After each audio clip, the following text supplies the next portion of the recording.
કોંગ્રેસ પ્રવક્તા મનીષ દોશીના આક્ષેપ મામલે યજ્ઞેશ દવેની પ્રતિક્રિયા સામે આવી।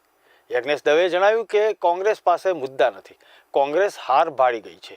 યજ્ઞેશ દવેએ વધુમાં જણાવ્યું હતું કે કોંગ્રેસની કમનસીબી પર અમે દયા આવે છે અને વધુમાં કોંગ્રેસ પર પ્રહાર કરતા તેમણે કહ્યું કે સરકારી મશીનરીનો દુરુપયોગ કરવો તે કોંગ્રેસને સારી રીતે ખબર છે।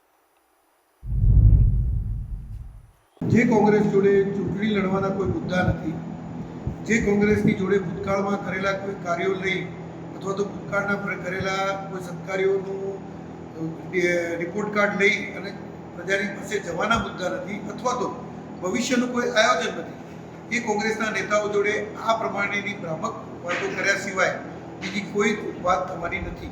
કારણ કે કોંગ્રેસ એ અત્યારે હતાશામાં છે, હાર ભાળી ગઈ છે અને સ્પષ્ટ એમને સામા દિવાલ ઉપર હાર દેખાઈ રહી છે કે અમે હારી જવાના છીએ, એટલે આ મુદ્દા છે। બીજું કે ભારતીય જનતા પાર્ટી ક્યારે પણ કોઈ સરકારી મશીનરીનો દુરુપયોગ કરતી નથી।